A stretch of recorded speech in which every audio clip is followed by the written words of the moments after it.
Thanks very much, Kate, and thanks to everyone at Cork for not only for the forum itself, but all of your support and conversations in preparing today's presentation. So what I'm going to share with everyone today is a bit of a journey. So Fran, I liked the analogy that you used around the successful ingredients in your cake. I have a similar analogy, but mine is about the journey that we've been on so far.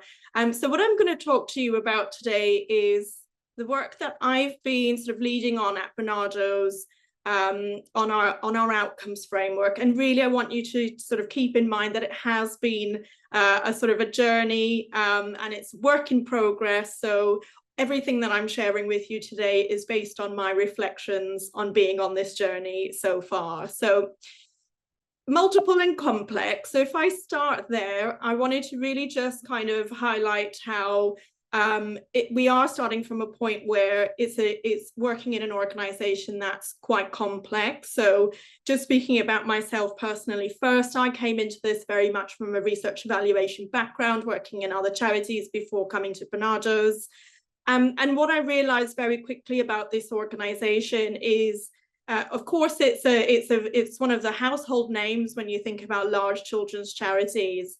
But what I realized very quickly about Barnardo's itself is that it has constantly been evolving and reactive to social conditions. And what I mean by that is the various different things that Barnardo's focuses on and the ways that support is provided and to whom and for what, and the various problems that we're trying to address in society have constantly been changing over the course of 150 plus years of the organization. So do keep that in mind as well when I'm talking about multiple and complex. This is a lot about, as much about the journey of the organization itself as it has been for me in a research and evaluation role, trying to pull together an outcomes framework that traverses everything that the organization does.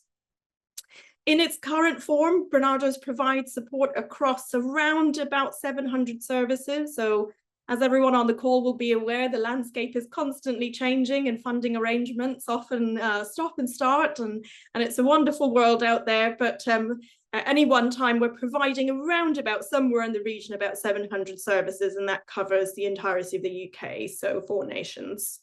And the overall vision of Barnardo's, I should say, is a sort of an umbrella statement, which is around changing childhoods and changing lives. So I think that's worth, just sort of pausing on for a moment and recognizing that actually this is about not just sort of concentrating on a single sort of group of people or a single issue. This is really about an organization that wants to take a very holistic approach to working with children, young people and families and wider systems and contexts so that outcomes in the future for those children, young people and families can be improved. And it's that wider social vision as well. And in terms of our partnership with Cork, obviously we've been members for a number of years, but I would say that as a result of some sort of recent changes in our thinking and leadership and alignment, we have now more than ever, I'd say, wanted to and have been working closely with our Cork colleagues, utilizing their skills, their experience, their expertise, their knowledge, and their incredible generosity and sharing that all with us as we've been on this outcomes framework journey. So just to speak a little bit more about that new strategic investment I just mentioned, in terms of our leadership, we had a change in chief executive, and our new CEO, Lynn Perry, has a real strong focus on being able to strive for excellent and inclusive services. And that part of that narrative was not only should we be delivering these excellent and inclusive services because we want to be, a brilliant organization that delivers outcomes for children, young people, but actually we owe it to the children, young people and families that we support to provide them with the evidence of why they should trust us and why we are an important organization. Because I think that's really important as well. And that really kind of goes to the heart of the voice of children, young people and families, and making sure that they're really central to everything we do. So I really like that narrative that we owe it to children, young people and families. And I think the other thing we'll reflect on in terms of this new strategic approach is, whereas previously Barnardo's may have done really well at a local level to evidence the difference that we make in terms of the outcomes that we achieve and why we're an important and trustworthy organisation for families. But we've never really, I don't think, done that very well as a whole organisation.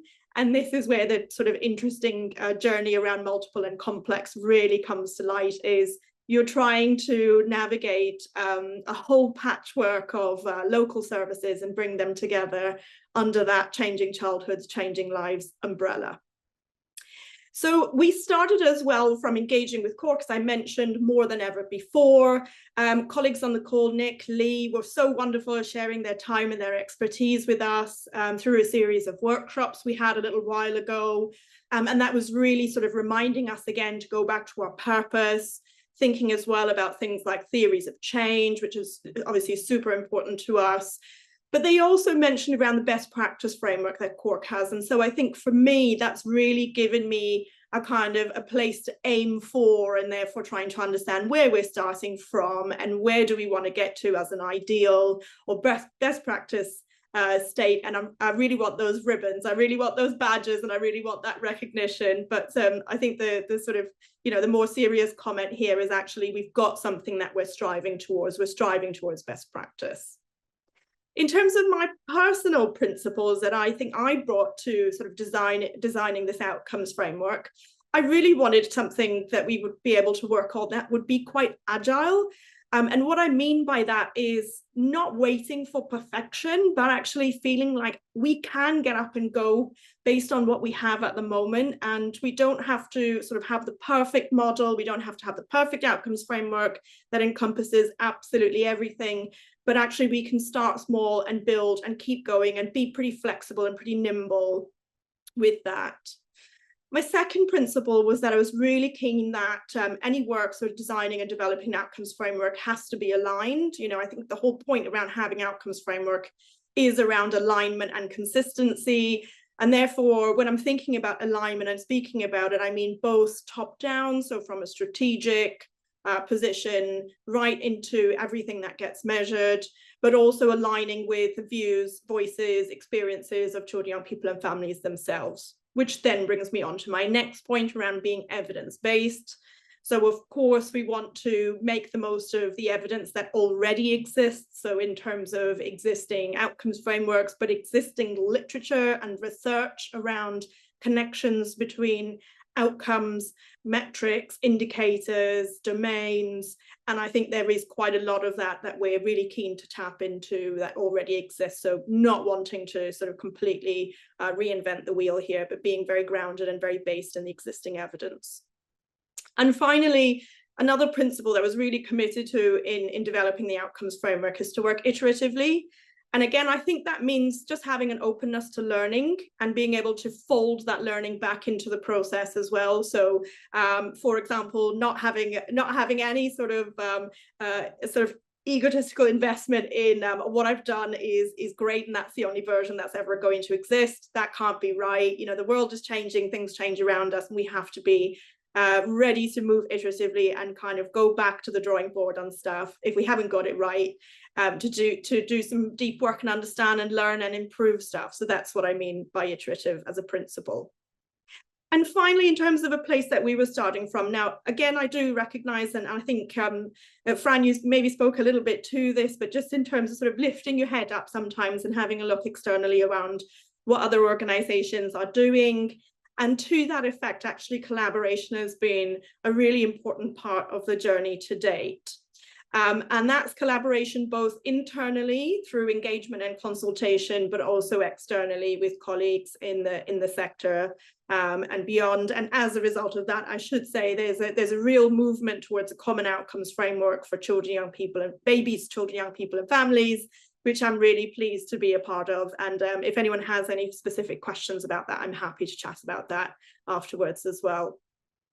So the journey that we've been on in Barnardo's to date, as I said, engagement and consultation for me has been paramount. So when I started on this work back in October 23, we ran a number of different sessions, engaging hundreds of colleagues from across the charity. Now, again, multiple and complex. We are talking about an organization that as it stands, employs about 7,000 colleagues. So even just speaking to about 150 colleagues, you know, while it might have felt like we've collected quite a lot of information through our consultation, you know, is sort of a drop in the ocean, really, out of the 7,000 folks that work at the organization.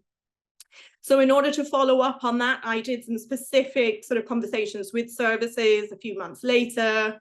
And then what we've done is we've continued to build up a series of sort of learning events. So Lee very kindly gave us some of his time back in September for a webinar where we had around another sort of 80 or so colleagues coming to engage with us again to learn more about outcomes frameworks, to learn more about the work of Cork, to learn and ask a few more questions about specific tools and how they could implement things like recommended tools into their outcomes measurement within their services. And I'd say that there's been quite a lot of senior level buy-in to this as well. So I spoke at our senior leadership conference back in September, which was a really great opportunity to surface some of these challenges back to our senior leadership as well. What I wanted to talk about a little bit more is recording and reporting as part of our journey so far. So in terms of recording, I'll focus here first. So activity classifications has been a really important piece of work for us. And this is something that we've done collaboratively as a research and evaluation team with our data governance and quality team. So it's been just a fascinating piece of work because we have, you know, come to really appreciate how important data quality, data governance, and data management really is across the whole piece. So that's been a fascinating thing for me to work in a cross-disciplinary way with that team. And what it's allowed us to do is really map out the activities that happen in all of those, you know, those 700 services I mentioned. So being able to, you know, down to the level of being able to say, does this service deliver group work? Does it deliver one-to-one? Does it deliver drop-ins? Is it a universal access? You know, we also have a helpline. We do activities in classrooms. We do whole school assembly. So it's a real range, and actually being able to map that out has been fantastic. The other thing I've tapped into, and this is a wonderful piece that was written by and published by NPC. It talks about 5 types of data that you can record in order to evidence and communicate the difference that you've made. And I've really tapped into and kind of really appreciated how much this tells us about some of the other types of data that's more readily available in our services. So for example, reach and engagement, feedback, as well as then looking at your sort of really interesting stuff in terms of paired outcomes that you would get from some of the tools that have already been mentioned today, Corsors, ARCADs, and that sort of thing. So where you are able to do that before and after measurement, supplementing that with other types of data around reach and engagement, as well as things like demographics, so who is your service, being able to support and so on. Then in terms of recording as well, and here's where I've sort of lent very heavily on the database that's available on the Cork website, is talking in this language around recommended tools. So I know in our field we might use a different word, we might call them validated tools, but in terms of empowering people who are practitioners, who are family support workers, who are young people's key workers, I think the language recommended tools resonates a lot more. Validated somehow feels like they're all using clinical tools, and they might turn around and say, I don't work in a clinical setting. Why should I use a validated tool? So this language around recommended tools has really resonated, and that kind of understanding of why are they important is starting to kind of really catch on. In addition to that, around reporting, one of the things I wanted to highlight is those 700 services are not all recording on one system. Quite a few of them are recording on external systems, and that's for lots of different reasons, including partnership working, multi-agency working, safeguarding, data sharing, and so on.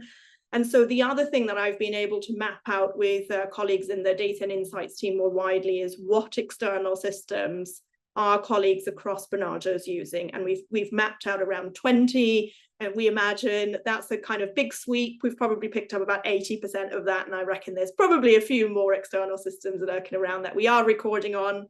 And I think why this is important around the external systems piece comes back to some of that alignment and data visibility and transparency of what's happening. Because I do think that sometimes using external systems, while it's amazing for multi-agency working and collaborative partnership working, it does mean that sometimes the visibility of that data does get a little bit lost in the system. So I've had examples of where colleagues who are managing services haven't been able to sort of provide sort of reflective supervision, looking at outcomes from a worker's caseload because they've been on an external system and we don't have access to it. So it's wonderful when it works well, but there are some teething problems as well within using those external systems. So into the details now.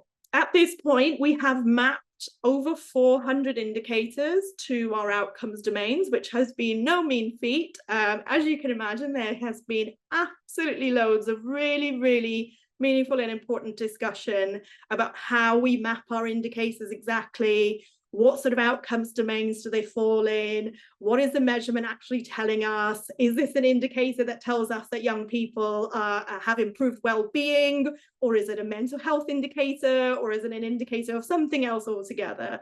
But we've been quite sort of, we've done a lot of work around defining those domains before then mapping indicators to them. And the final thing I'll say on recording is that we've actually found out that we've got about over 15 tools that we've used across Barnardo services. There's quite a lot of tools being used, and therefore that whole multiple and complex thing comes back into it again. On reporting, I'll probably speed through a little bit of this because there's a few other points I wanted to cover before I wrap up.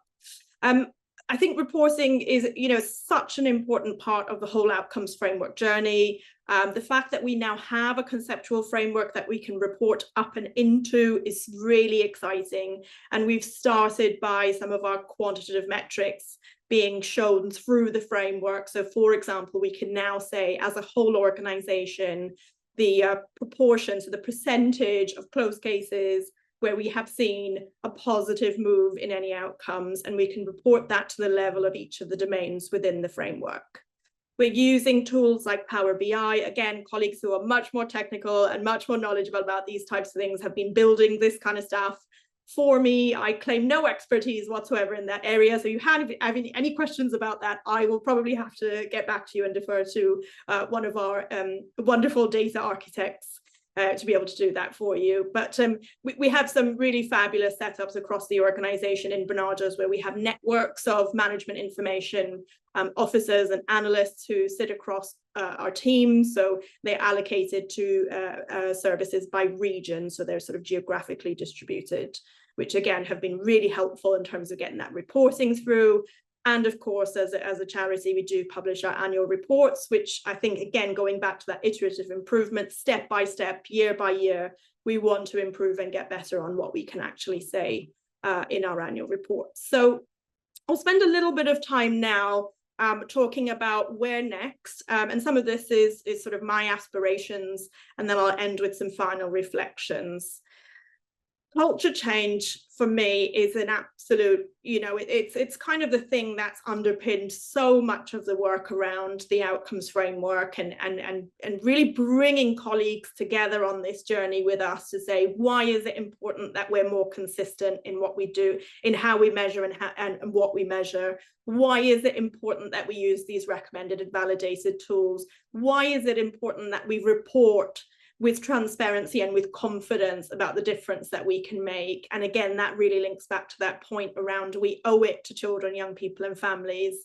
And to that point, actually, I must say again, another shout out, I promise I've not been paid to do this, but another shout out to some of the content on the Cork website, particularly videos where young people have spoken up about how they sort of actually enjoy being involved in outcomes measurement. And a plea to colleagues, please don't apologize for using outcomes tools as part of your practice. Really lean into them and what they can do for you in terms of, that whole piece around continuous improvement, learning from the data, reflecting on it. What is it telling us? And then using that to celebrate the positive change and the difference that you've made together with your young person. So of course, there's going to be quite a lot more in terms of our whole roadmap of where we need to go next. So I'm really sort of stretching this journey analogy here, I know, but bear with me. So the roadmap will include things like how we pull in our evaluation data into this as well. So again, having that privileged position of being in the research evaluation team, there's about 100 research and evaluation projects live across the organization at this moment in time. So there's an awful lot of learning and evaluative data that we can pull through as well. And in addition to that, I know colleagues in our policy and partnerships teams are really keen to understand things like long-term change, so our actual impact, and maybe one day we'll be talking about an impact framework rather than an outcomes framework. And I know that colleagues in sort of our more business development roles are really keen to be able to demonstrate things like additional value. So we're talking about things like return on investment, social value, and the kind of real added benefits of the support that we bring. Theory of change and logic models for me is almost a sort of a very immediate priority, and making sure that, again, colleagues are comfortable, confident, engaging with theory of change at a service level, being able to really demonstrate visually what difference the service is trying to make, and therefore having that real clarity of what outcomes are important to that service. And then that's where we can really step in and saying, okay, this service looks like it's trying to do this with these young people, therefore here are some of the recommended validated tools that we would use to measure change.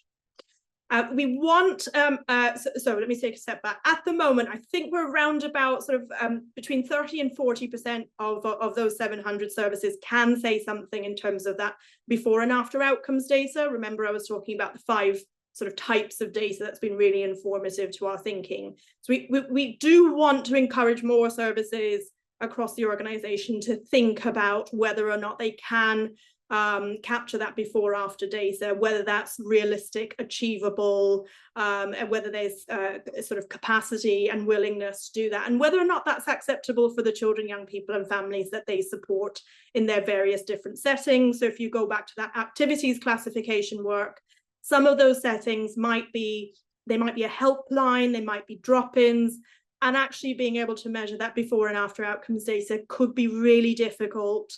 Or thinking about settings in which giving young people that choice to say, would you like to do some work on your outcomes today? Would you like to sit and do a measurement with me? Would you like to review your goal-based outcomes? If there's high levels of trauma, if there's high levels of change and turnover, sometimes that might not be possible. So we don't want to force services into collecting that data where it's not reasonable to do so. And again, slightly more aspirational from my side, I'm really keen to start weaving in more of our lovely, rich qualitative data, of which I know we just have huge amounts of like love for in the sector. I'd really like to see our outcomes framework say more about things like storytelling and using big qual, but I know that it's a journey, and I've got to, we've got to take this one step at a time. But for me, it's about getting better. Each step of the journey is about getting better.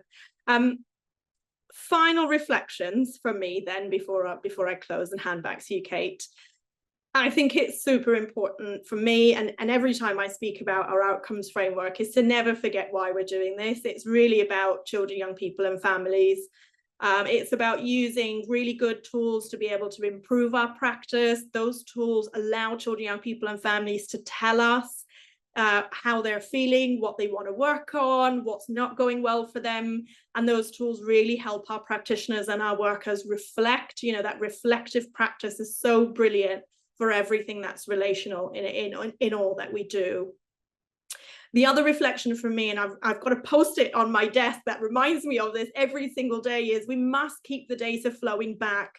I think it's been mentioned in a few of the other presentations before, but tell people why this is so important. Keep that data flowing back in. You might feel like you're doing tons of recording, but actually, what are you doing to sit down and sort of stop and think and use that data to help you reflect and analyze and think about what's going well, but then that focus on learning about where things might not be going in the direction that you expected them to go in. What's the learning there? What can we do to improve that? And I think that whole virtuous cycle of keeping the data flowing around is super important for me, and I'll really hold on to that through this journey.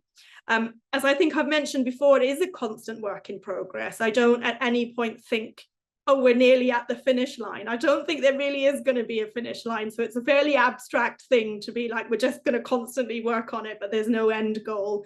Actually, there isn't. The goal is just you keep getting better, you know, step by step, more data, better quality. It tells us more, and we improve, and then that keeps us going forward. And while it might feel sometimes like you're at the bottom of the mountain looking up and going, this is going to be such hard work, and how do you aggregate data from over 15 tools and 400 indicators and 700 services? Well, actually you can, and you can introduce simplicity into complex and complicated systems in the same way that I was just reflecting, actually, in terms of multiple and complex is often used to describe how people present with needs in services. But actually it is about thinking that you can make change and you can introduce simplicity into some of those very complex and complicated systems that we're up against every day. And my very final reflection is it's all about keeping it human-centered and keeping relationships at the heart of our practice. And that's something I am doing as well as part of building this outcomes framework in the organization, is really kind of keeping it down to the level of, this is about us as human beings connecting with each other and constantly wanting to sort of keep our relationships at the heart of everything we do.